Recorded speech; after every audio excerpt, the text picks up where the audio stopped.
Hello everyone, this is Pooja Sharma from Pooja Sharma classes.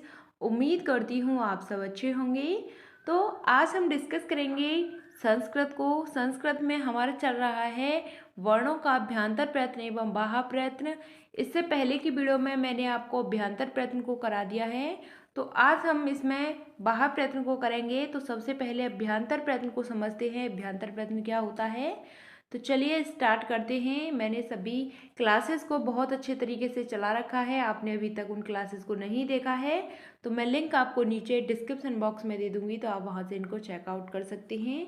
Previous year question paper हैं, मैंने आपको सभी सब्जेक्ट के करा दिए हैं, तो आप इनको देख लेना।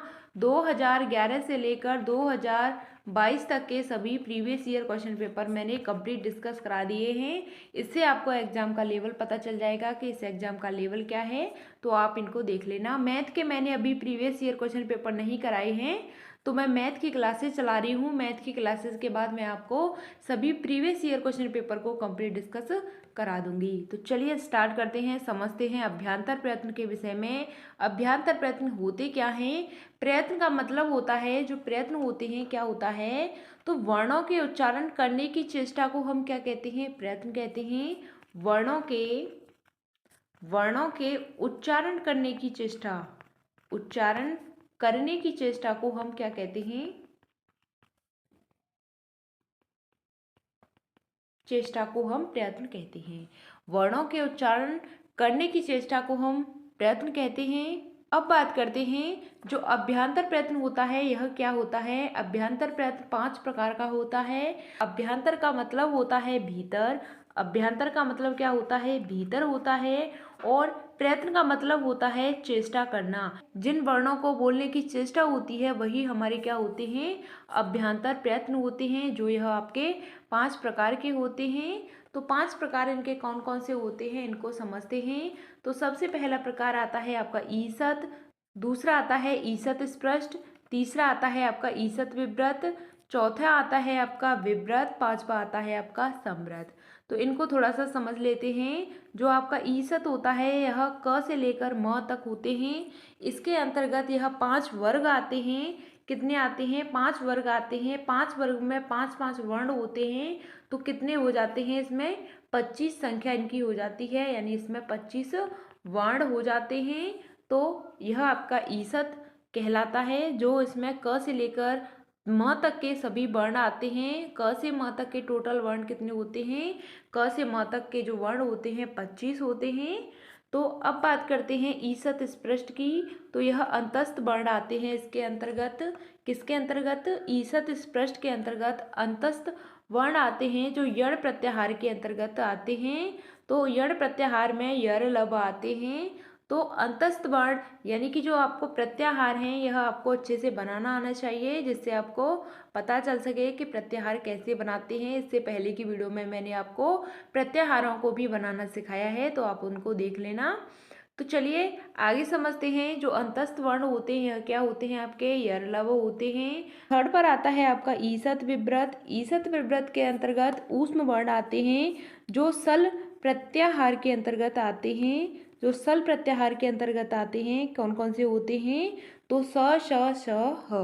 कौन कौन से होते हैं, स और श और ह, यह आपके क्या होते हैं, ऊष्म वर्ण होते हैं, जो सल प्रत्याहार के अंतर्गत आते हैं। यहाँ तक बात क्लियर। अभ्यांतर प्रयत्न 5 प्रकार के होते हैं, ईसत, ईसत स्पृष्ट, ईसत विव्रत, नेक्स्ट आता है आपका विव्रत और समव्रत। यह आपके 5 प्रकार के होते हैं।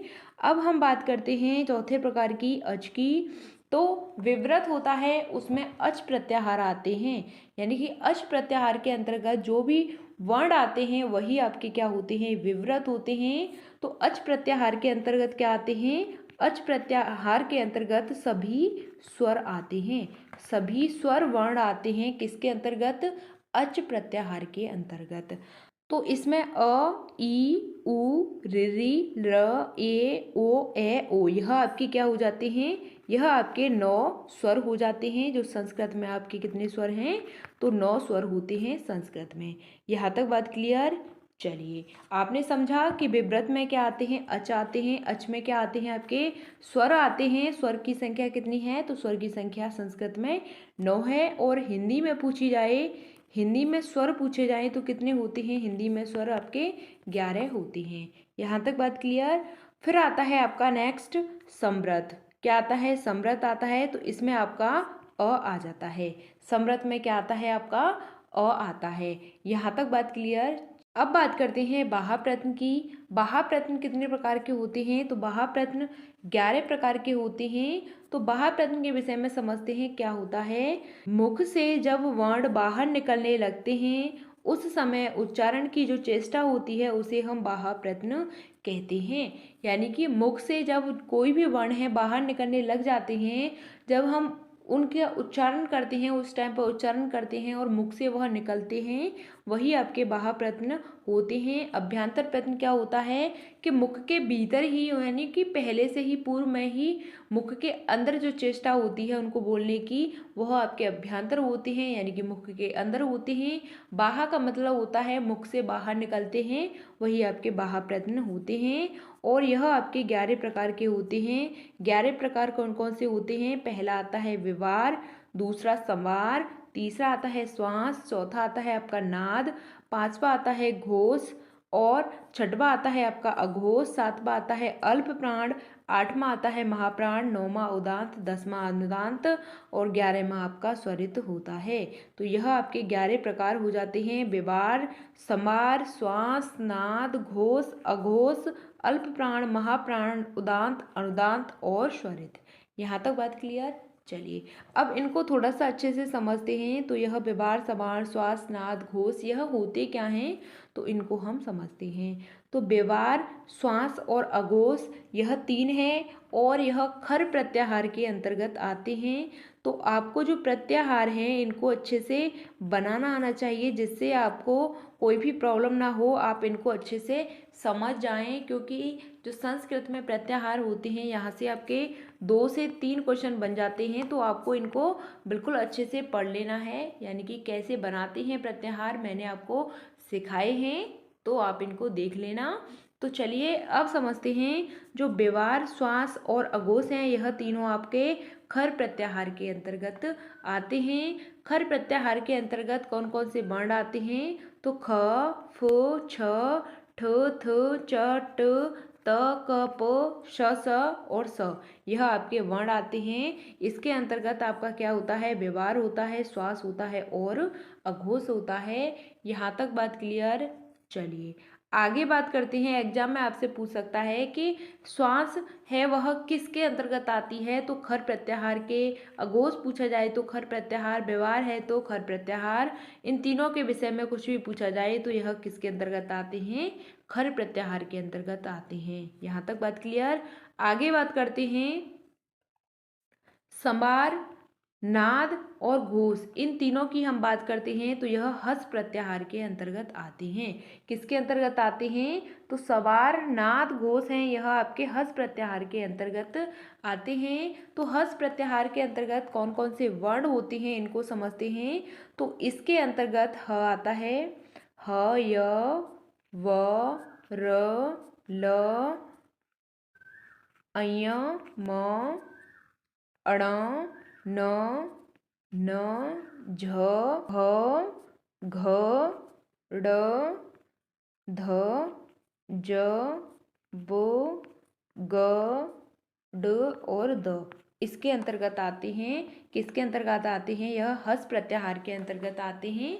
आपको इन प्रत्याहारों को बनाना बहुत अच्छे तरीके से आ जाएगा। मैंने आपको सिखाए हैं प्रत्याहार हम कैसे बनाते हैं, तो यह हस प्रत्याहार के अंतर्गत आ जाते हैं। मैंने आपको प्रत्याहारों को बहुत अच्छे तरीके से समझाया है कि जो सभी प्रत्याहार हैं यह कैसे बनते हैं, तो मैंने आपको सिखाया है, आप देख सकते हैं।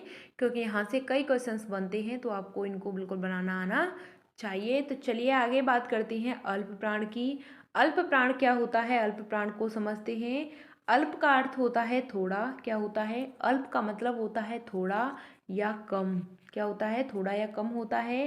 प्राण का अर्थ होता है वायु, क्या होता है, प्राण का अर्थ वायु होता है। यानी कि जिस वर्ण से बोलने के लिए भीतर से कम वायु फेंकना पड़े उसे हम क्या कहते हैं, अल्प प्राण कहते हैं। यानी कि जिसको बोलने के लिए कम वायु लगे यानी कम वायु खर्च हो, वहीं पे आपका क्या होता है, अल्प प्राण होता है। प्रत्येक वर्गों के प्रथम तृतीय पंचम वर्ण हैं तथा अंतस्थ वर्ण यह आपके क्या होते हैं, अल्प प्राण होते हैं। कौन कौन से वर्ण होते हैं मैं आपको समझा दूं।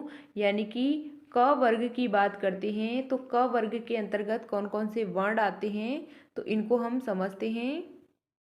क के अंतर्गत क, ख, ग, घ और ण, यह आपके 5 वर्ण आते हैं। तो इसमें आपसे पूछा है कि जो आपका प्रथम है, तीसरा है और पंचम है, तो प्रथम यानी कि क, तीसरा यानी कि ग और पंचम यानी कि ड, यह आपके हैं, यह आपके किसके अंतर्गत आएंगे, तो यह अल्प प्राण के अंतर्गत आएंगे। तो पहला, तीसरा और पांचवा वर्ण है, यह आपके क्या होते हैं, अल्प प्राण होते हैं, अल्प प्राण होते हैं। यहाँ तक बात क्लियर। चलिए, आपने समझा अल्प प्राण का मतलब होता है कम, यानी कि जिसको बोलने के लिए कम वायु लगे, जिसको बोलने के लिए ज़्यादा लोड ना लगे, वही आपके क्या होते हैं, अल्प प्राण होते हैं। आगे बात करते हैं महाप्राण की। तो महाप्राण का मतलब होता है ज़्यादा, महा का मतलब होता है ज़्यादा, तो महा का अर्थ है ज़्यादा या अधिक, प्राण का अर्थ है वायु, यानी कि जिनको बोलने के लिए ज़्यादा वायु लगती है वहीं पे आपका क्या हो जाता है, महाप्राण हो जाता है। जिस वर्ण के बोलने के लिए भीतर से अधिक वायु फेंकना पड़े उसे हम महाप्राण कहते हैं।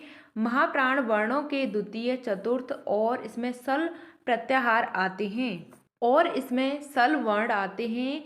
सल प्रत्याहार के अंतर्गत कौन कौन से वर्ण आते हैं, तो स, श, स और ह, यह आपके 4 वर्ण आते हैं जो सल प्रत्याहार के अंतर्गत आते हैं। महाप्राण में द्वितीय और चतुर्थ वर्ण आते हैं। जैसे बात करते हैं क की, क वर्ग की बात करते हैं तो क वर्ग के अंतर्गत कौन कौन से वर्ण आते हैं, तो क, ख, ग, घ और अण, यह आते हैं आपके।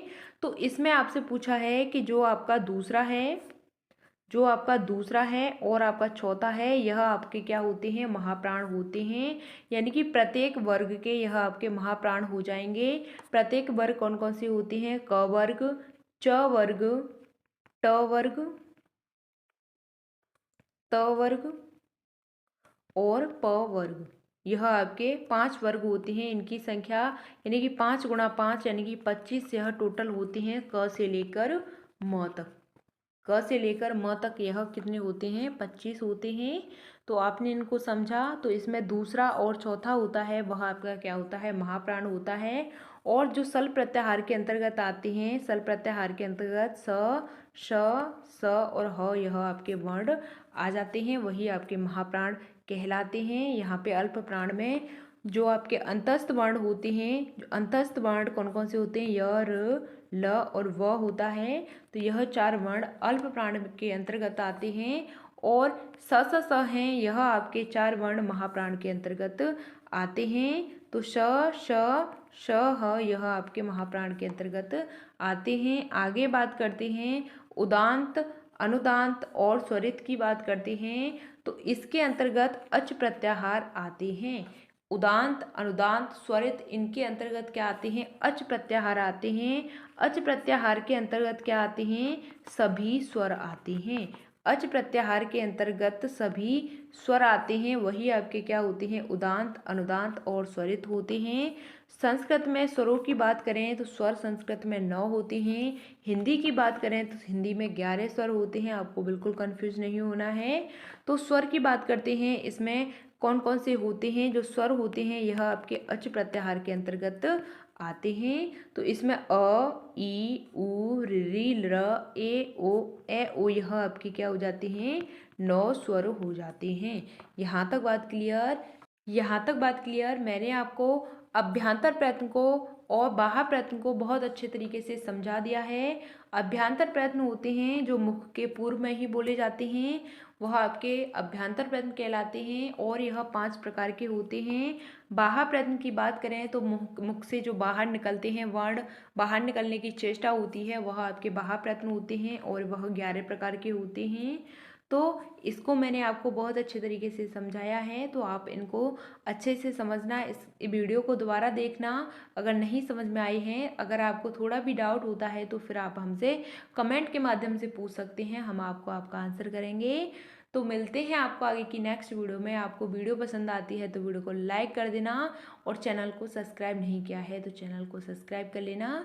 मिलते हैं आपको आगे की नेक्स्ट वीडियो में, तब तक के लिए थैंक्स फॉर वॉचिंग। जय हिंद, वंदे मातरम। मैंने सभी क्लासेस को कंटिन्यू करा दिया है, तो आप सभी क्लासेस को देखिए और अपनी तैयारी को बेहतर बनाइए। तो चलिए मिलते हैं आपको आगे की नेक्स्ट वीडियो में।